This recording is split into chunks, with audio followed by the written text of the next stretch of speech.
జై గురుదత్త. అందరికీ నమస్కారం అండి. ఈ వీడియోలో 2026 సంవత్సరంలో తొలి ఏకాదశి పండుగ ఎప్పుడు వచ్చింది, ఈ ఏకాదశి యొక్క విశిష్టత, ఈరోజు ఎటువంటి విధి విధానాలు పాటించాలి, ఏకాదశి ద్వాదశి తిథి వివరాలు, ఈరోజు తప్పకుండా నివేదించవలసినటువంటి నైవేద్యం ఏమిటి అనే పూర్తి సమాచారాన్ని వీడియో ద్వారా తెలుసుకుందామండి. అందుకని వీడియోని ఎక్కడా కూడా స్కిప్ చేయకుండా చివరి వరకు చూడగలరు.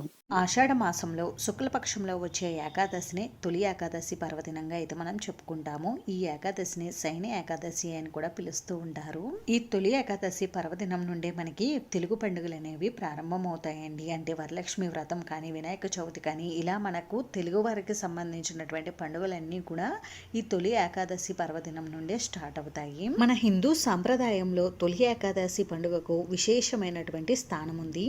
ఈ తొలి ఏకాదశి పండుగను దేవసైన ఏకాదశి అని, సైన ఏకాదశి అని, హరివాసరం అని, ఇంకా పేలాల పండుగ అని కూడా పిలుస్తూ ఉంటారు. ఈ తొలి ఏకాదశి రోజున ప్రత్యేకంగా మొక్కజొన్నలతో పేలాలు తయారు చేసి స్వామి వారికి నైవేద్యంగా సమర్పిస్తారు. ఈ ఏకాదశి రోజున విష్ణు భగవాను పూజించాలి. ఈ ఏకాదశి అనే కాదండి, మనకి ప్రతి సంవత్సరము కూడా 24 ఏకాదశులు అయితే వస్తూ ఉంటాయి. వీటిల్లో ఏ ఏకాదశి రోజైనా మనం విష్ణు సంబంధిత దైవాన్ని మాత్రమే పూజించాలి. మన హిందూ పురాణాల ప్రకారం శ్రీమన్నారాయణుడు క్షీరసాగర తల్పంపై 4 నెలల కాలం పాటు శయనించి కార్తీక మాసంలో వచ్చే ప్రబోధిని ఏకాదశి రోజున మేల్కొంటారని మన పురాణాలు చెప్తున్నాయి. స్వామివారు శయనించిన రోజు కాబట్టి దీనిని శయన ఏకాదశి అని అంటారు. ఈ రోజు నుండి మొదలుకుని 4 నెలల పాటు ఉండే ఈ కాలాన్ని చాతుర్మాస దీక్షగా అయితే వ్యవహరిస్తారు. ఈ చాతుర్మాస దీక్షలను ముఖ్యంగా ఎక్కువగా మహర్షులు, ఋషులు, పీఠాధిపతులు అయితే ఆచరిస్తూ ఉంటారు. ఈ 4 నెలల పాటు శ్రీమన్నారాయణుడు పాతాళ లోకంలో ఉన్న బలిచక్రవర్తి దగ్గర ఉండి కార్తీక మాసంలో వచ్చే ప్రబోధిని ఏకాదశి రోజు తిరిగి వస్తారని పురాణాలు అయితే చెప్తున్నాయి.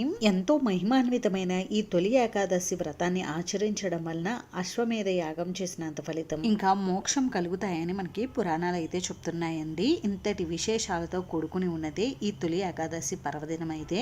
మరి ఇన్ని విశేషాలతో కూడుకున్నటువంటి ఈ తొలి ఏకాదశి పర్వదినం ఈ 2026 సంవత్సరంలో ఎప్పుడు వచ్చింది అని అంటే, ప్రతి సంవత్సరం కూడా తొలి ఏకాదశి పండుగ ఆషాఢ శుద్ధ ఏకాదశి రోజు అయితే వస్తుందండి. దీని ప్రకారం చూస్తే స్వస్తి శ్రీ చాంద్రమాన శ్రీ పరాభవ నామ సంవత్సరం దక్షిణాయనం గ్రీష్మ ఋతువు ఆషాఢ మాసం శుక్లపక్షం ఏకాదశి తిథి ప్రారంభం 2026 జూన్ 24 శుక్రవారం ఉదయం 10:08 ప్రారంభమయ్యి 2026 జూన్ 25 శనివారం ఉదయం 11:54 వరకు ఏకాదశి తిథి ఉంటుందండి. హిందూ పంచాంగం ప్రకారం సూర్యోదయ సమయానికి ఏ తిథి అయితే ఉంటుందో ఆ రోజంతా కూడా మనం ఆ తిథిగా పరిగణిస్తాం. కాబట్టి ఈ 2026 సంవత్సరంలో తొలి ఏకాదశి పండుగ 2026 జూలై 25 శనివారం రోజు వచ్చిందండి. తొలి ఏకాదశి పండుగ ఇలా శనివారంతో కూడుకుని వస్తే చాలా మంచిదండి. స్వామివారికి ఎంతో ఇష్టమైనటువంటి ఏకాదశి తిథి ఇలా శనివారంతో రావడం స్వామివారికి చాలా ప్రీతికరమైనదిగా చెప్పబడుతుంది. ఈ రోజు ఎవరైతే ఆ శ్రీమన్నారాయణుడిని అత్యంత భక్తి శ్రద్ధలతో నియమ నిష్ఠలతో పూజిస్తారో వారికి స్వామివారి అనుగ్రహం తప్పక లభిస్తుంది.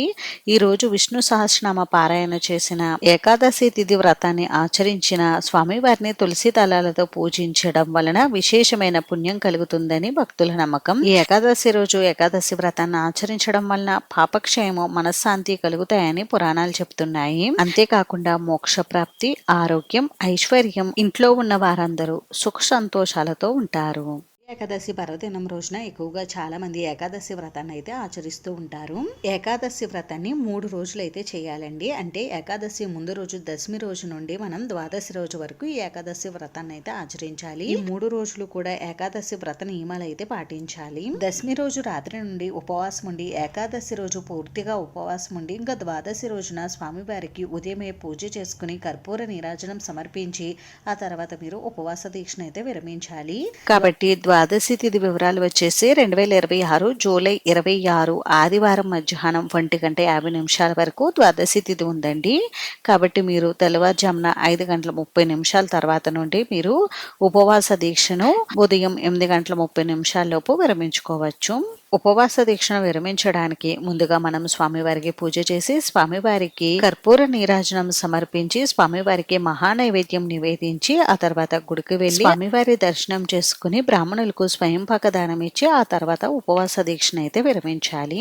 ద్వాదశి గడియలు ఉండగానే ఉపవాస దీక్షను విరమించాలండి. అప్పుడే ఏకాదశి వ్రతం చేసినటువంటి పూర్తి ఫలితం దక్కుతుంది. ఏకాదశి రోజున ప్రతి ఒక్కరూ కూడా వ్రతాన్ని ఆచరించేవారు కానీ ఆచరించని వారు కానీ ఎవరైనా సరే అన్నంతో చేసినటువంటి పదార్థాలను అస్సలు భుజించకూడదు. ఎందుకంటే ఏకాదశి రోజున అన్నంలో మురాసురుడనే రాక్షసుడు ఉంటారని అంటారండి. అందుకని ఏకాదశి రోజు అన్నం భుజించకూడదని అంటారు. అందుకని పాలు గోధుమ రవ్వతో చేసినటువంటి పదార్థాలు ఏవైనా కూడా భుజించవచ్చు. ఇంకా అలాగే ఈ రోజున తప్పకుండా స్వామివారికి పేలాల పిండిని నైవేద్యంగా అయితే సమర్పించాలండి. నైవేద్యం సమర్పించిన తర్వాత ప్రతి ఒక్కరు కూడా ఇంట్లో ఉన్నవారు పూజ పూర్తయిన తర్వాత ఆ పేలాల పిండిని ప్రసాదంగా స్వీకరించాలి.